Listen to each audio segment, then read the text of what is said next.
पहली पारी में कुलदीप यादव ने किया था कमाल, दूसरी पारी में रविचंद्रन अश्विन ने मचा दिया धमाल। ओली पॉप को खिलाया लॉलीपॉप, जैक क्रॉली की बांध दी ट्राली, जबकि देखते रह गए डकेट। जी हाँ, इंग्लैंड के बल्लेबाज घमंड में चूर चूर थे। उनको यही लग रहा था कि इस मुकाबले में तो वापसी करेंगे, लेकिन जहां पहली पारी में कुलदीप यादव ने आग का गोला बनकर जबरदस्त गेंदबाजी की थी, वहीं दूसरी पारी में बारी रविचंद्रन अश्विन की थी। 100वां टेस्ट मैच खेल रहे रविचंद्रन अश्विन ने इंग्लैंड के ऐसे पसीने छुड़ाए हैं कि इंग्लैंड को नानी याद आ गई होगी। इंग्लैंड का कोई भी बल्लेबाज रविचंद्रन अश्विन के आगे टिक नहीं पा रहा था। ऐसा लग रहा था कि आग उगलती हुई गेंद इंग्लैंड के बल्लेबाजों का शिकार करने के लिए ही रविचंद्रन अश्विन के हाथ से निकल रही है। वैसे तो पहले ही इंग्लैंड की टीम बैकफुट पर थी, लेकिन इंग्लैंड के ओपनर ने ऐसा कांड कर दिया जिसके बाद इंग्लैंड के कप्तान का खून खौल उठा। जी, हम बात कर रहे हैं ओपनर डकेट की। उन्होंने रविचंद्रन अश्विन के पहले ही ओवर में आगे निकलकर छक्का मारने की कोशिश की, जो बहुत ही बेवकूफी भरा शॉट था। उन्होंने रविचंद्रन अश्विन की 2-4 गेंदों को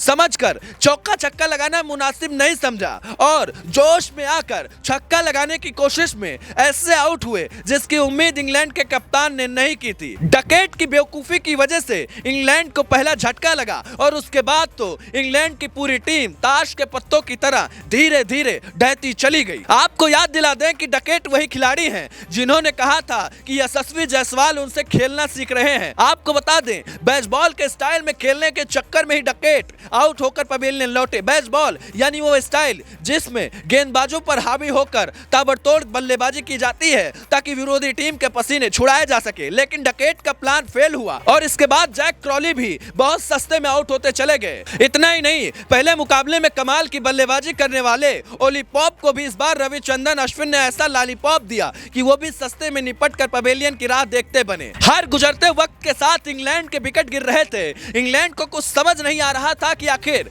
जिस पिच पर भारत के बल्लेबाजों ने बहुत बड़ा लक्ष्य रखा है, उसी पिच पर कैसे इंग्लैंड धराशायी होता जा रहा है। दोस्तों, हमेशा से इंग्लैंड की कोशिश रहती है कि गेंदबाजों की कुटाई कर दबाव बनाया जाए, इसीलिए उसने बेसबॉल फॉर्मेट का इजाद किया था। लेकिन अब यही फॉर्मेट उस पर भारी पड़ता दिखाई दे रहा है, क्योंकि इंग्लैंड के बल्लेबाज ऐसा लगता है कि वो टेस्ट मैच नहीं खेलने उतरे हैं, बल्कि वनडे और टी20 खेलने के लिए मैदान में उतरे हैं। भारत के गेंदबाजों ने जिस तरह की गेंदबाजी 5वें और आखिरी टेस्ट मैच में की है, ये वाकई में सभी का दिल जीत रही है।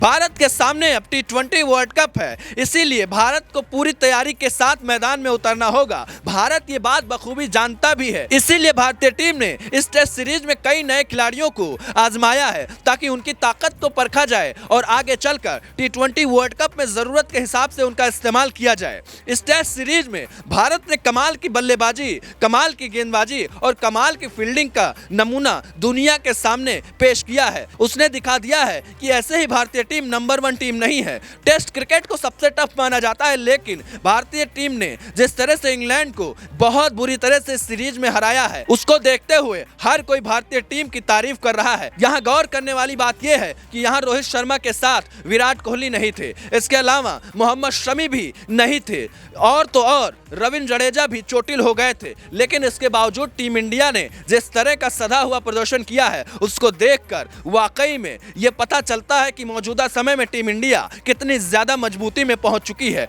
अब यह देखना होगा कि क्या टी20 वर्ल्ड कप भारत जीत पाता है या नहीं। इसके अलावा WTC के फाइनल पर भी सभी की निगाहें रहेंगी। दोस्तों, आपको क्या लगता है, क्या इस बार भारत WTC का चैंपियन बन पाएगा? अपनी राय जरूर बताएं।